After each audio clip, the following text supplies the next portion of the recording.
So I have recently noticed that I haven't been covering top lane nearly as much as I want. And so here we are with T1 Zeus here in the top lane on Ksante facing off against a Gangplank. And Zeus here is running Ghost and Teleport versus Gangplank's Flash and TP. Alright, so obviously Ksante, very interesting champion. Because he he obviously has really low cooldowns and currently is probably considered to be one of the strongest champions in the top lane. Which is kind of ridiculous because when was the last time a tank was this strong? And then also what I want to point out is like Ksante is not as broken, at least in my mind, as Ornn was when Ornn was this important to pick. And I think the answer to that, or to the question of why, is kind of as well the fact that Ksante isn't a pure tank, right? So Ksante obviously has a very strong kit with a lot of options, and obviously is a pretty deep champion if you think about just alone the abilities that you have to learn, right? And you consider that even the simplest abilities, you still have to understand how to use them. And so, obviously, Ksante's abilities, some of them are on the more simple side, but most of them are actually pretty difficult as well. Like the 3-hit passive, right? This can be very complex. And then the knockup of that as well, knocking the enemy towards yourself, and all these things can be pretty difficult. Ghost activated here as, yep, we are going to pick up a kill onto the Gangplank. No flash will save him. Actually, really good job by Zeus predicting the flash there. Obviously, kind of difficult to avoid the dive in that situation, as Gangplank had just given him way too much damage way too early on in the lane. You have to be very careful because Ksante, you can feel like it's a weak tank, but this tank does not play around, right? He's not an Ornn in the way that Ornn is pretty immobile. Ornn, if he elects to dive you, he probably is going to die on the way out because he just isn't that mobile. And if he saves his mobility, then he obviously is going to have a harder time dealing with you, right? Not the same with Ksante, because Ksante is pretty... Ksante has a pretty sick kit with the Qs that he can like constantly spam, and he does have a decent amount of damage available, especially early on. And then he starts to kind of fade out. From the mid game onwards, he starts to kind of fade out damage-wise without his ultimate. But his base kit pre-6 is not to be underestimated from what I've seen. Obviously, I've not played the hell out of him, right? So, ooh, very interesting situation. Let's see what we... Okay, he focuses on the wave here, stays inside of the wave. This is obviously the weakness, yeah, that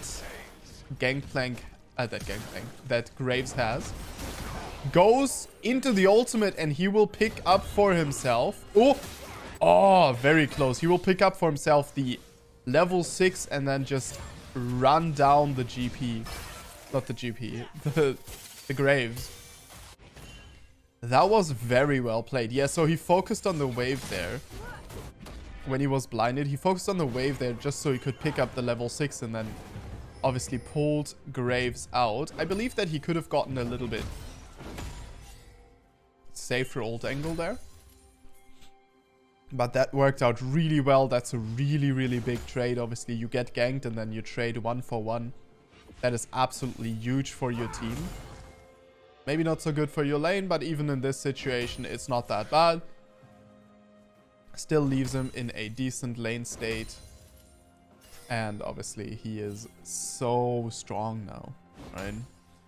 As I mean, I would have cheered if he'd gotten the second kill, but let's be honest. This is oh god. Oh Zeus. This is obviously more than enough. Yeah, so as you can see here, by the way, this is kind of the thing is that obviously he doesn't have that much range, which is with his Q, because there is that certain point where he starts knocking up an enemy instead of knocking them towards himself. And his dash doesn't have the most ridiculous range. So it's more of an outplay tool, which I like a lot. I like the dash being less of a gap closing tool in the tank mode. And I generally feel like Ksante is designed very well. Even though maybe he is not necessarily balanced right now, but I think that the way he is designed is still pretty good. Now, people might disagree with this, but I think if he's OP, he's just overtuned. I mean, I love the idea of having like a tank at the damage mode on a tank. I think that's also kind of what you have to do on tanks, because like people just don't like playing tanks. So if you want a tank for solo queue specifically, that's obviously a great champion, right? And he is a tank for solo queue specifically because, let's be honest, he doesn't have the potential that some of these other tanks have in pro play. But, you know, for solo queue, he is absolutely... first of all, he's just a blast to play because he has a really interesting ultimate and a really interesting outplay tool. And he also still brings that crowd control and beefiness that just is required to keep some of these assassins in check. And this is kind of a difficult situation, right?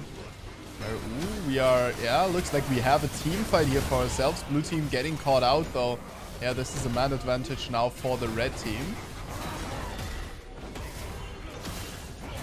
See, this, for example, could have turned in favor of the blue team very quickly. But definitely not like this. Ooh, actually, it did still turn. Yeah, it did still kind of turn into the favor, as Zeus was a little bit too focused on... you guys are not killing this guy. Okay.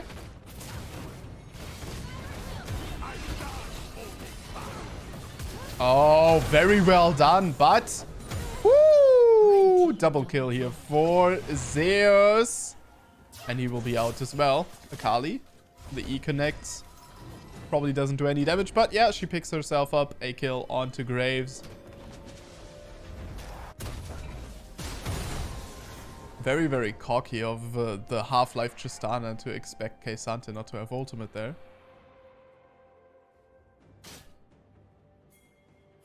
Ksante ultimate, kind of weird. Kind of weird in that, obviously... it enables this entirely different kit. What the fuck did he just do? Where it enables that entirely different kit, right? And so it's... you have to play so differently around Ksante. What is that damage? That damage is ridiculous. I mean, sure, he's 7-1, right? But like, yeah, that's some good damage, dude. I mean, he ain't one-shotting anybody anytime soon, but that still is really, really good damage for a tanker. Sunfire Cape first. Let's see what the mythic is. Most of the time it's going to be Jaksho, so we'll see. Very interesting decision to use the Herald here in the top side. And generally not something that you want to do, as it will allow champions like Gangplank to freeze the lane and hold the lane in a, let's say, safer position for themselves. And so you want to oftentimes use it for mid, as mid laners do need that safety. Okay, just bullies the jungler. Not a care in the world about their feelings. See if he goes for a solo kill here. He's definitely fishing. Yeah. But GP has hit that point where GP is probably going to be able to He's probably going to be able to clear the wave quick enough, so Zeus should probably look elsewhere with impact. Now he's going to recall, probably walk back down to the dragon and contest that, I would assume. No, we are moving top lane. Yeah, we are moving top lane. Turret plating will soon fall. Okay. Well, no TP available, which means the dragon pickups, yeah, just isn't stopped at all. I mean, kind of makes sense, right? Azudir is pretty strong at the moment. All right, we're starting to clear. Ooh, this actually puts GP into a kind of weird situation though with the barrels now, right? So it's actually better than you would think. All right, really good. Ooh, as we are going for the kill. Flash will not save you, but maybe your jungler can pick up the revenge kill. Nope, he cannot. Ghost on Zeus as he tries to stack his Qs.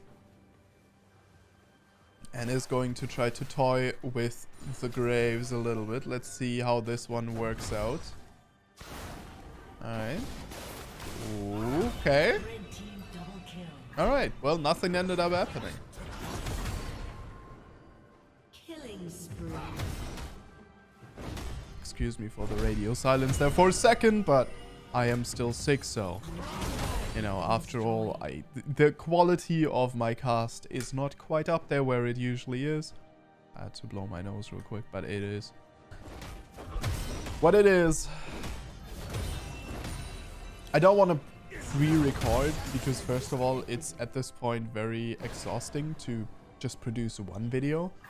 And then on the other hand, just for my voice, if not anything else. But then on the other hand, every day there is hope that it'll get better.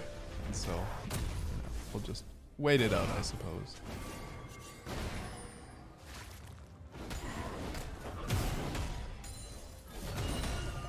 Alright, so I was hoping a little bit more team fighting and brawling, because usually what people do in Ksante is they start just running to their team and team fighting a lot. But it seems like this game was so dominant that wasn't necessary. So thank you very much for watching, and I will see you guys in the next one. Stay awesome.